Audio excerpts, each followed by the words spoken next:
حضرت بابا فریدالدین مسعود گنج شکر بابا صاحب رحمتullah علیہ فرماتے ہیں کہ ایک نیک نوجوان تھا، دن کو روزہ رکھتا، رات کو نماز پڑھتا، پر اللہ سے ڈرتا پھر بھی بہت ہی زیادہ تھا، بڑا ہی ڈرتا تھا۔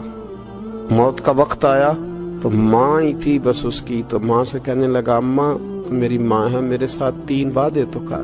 اس نے کہا پتر تو بتا، آخری ہج کی لے رہا ہے اور اس غریبنی ماں سے تو وعدہ لے رہا ہے، بتا کیا وعدہ۔ عرض کرنے لگا اماں جب میں مر جاؤں نا تو میرے گلے میں رسی ڈال کے تو مجھے گھمانا گھر کے صحن میں، اور لوگوں کو کہنا جو رب کی نافرمانی کرے اس کا یہی حال ہوتا ہے۔ یہ اعلان کرنا جو اللہ کے نافرمان ہوں ان کا یہی اشر کیا جانا چاہیے۔ اور اماں پھر دوسرا وعدہ کر، میرا رات کو جنازہ اٹھایا جائے، میں نہیں چاہتا کہ کسی کے منہ سے یہ لفظ نکل جائیں کہ وہ دیکھو اللہ کا نافرمان جا رہا ہے، رات کو میرا جنازہ اٹھانا۔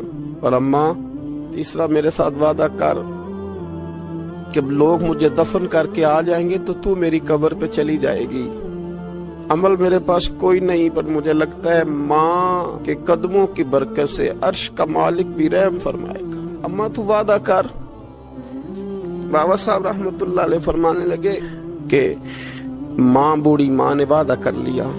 کہا بیٹے ٹھیک ہے، اگر تیری یہی ضد ہے تو میں تیار ہوں۔ پھر اس نے کلمہ شہادت پڑھا، اس نوجوان کی روح پرواز کر گئی۔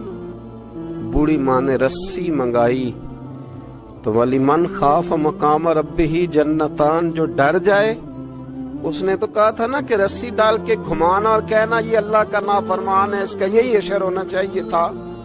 لیکن جب ماں گلے میں رسی ڈالنے لگی تو گھر کے ہر کونے سے آواز آنے لگی خبردار یہ رب کا دوست ہے، اللہ کے دوستوں کے ساتھ اس طرح کا معاملہ نہ کیا جائے، اسے چھوڑ دیا جائے۔ اور کہا تمہیں کچھ بھی اور کرنے کی ضرورت نہیں ہے، یہ تو رب کا دوست ہے اور رب کی بارگاہ میں حاضر ہو گیا۔ کوئی بندہ کہے گا کہ یہ تو ایک بابا فرید کا سنایا ہوا واقعہ ہے، سنیے، بخاری میں حدیث ہے، نبی پاک صلی اللہ علیہ وسلم نے فرمایا، حضرت ابو ہریرہ رضی اللہ تعالیٰ عنہ راوی ہیں، حضور فرماتے ایک شخص مرنے لگا تو اپنے بچوں سے کہنے لگا کہ میں جب مر جاؤں تو مجھے جلا دینا، اور پھر میرے جلے ہوئے وجود کو پیس دینا، پھر مجھے ہوا میں اڑا دینا۔ پتر مجھے اڑا دینا، مجھے بڑا ڈر لگتا ہے، اگر رب نے مجھ سے حساب پوچھا تو میں قابل نہیں ہوں، اڑا دینا مجھے ہواؤں میں۔ اگر اس نے مجھ سے حساب لیا تو بڑا سخت حساب لے گا۔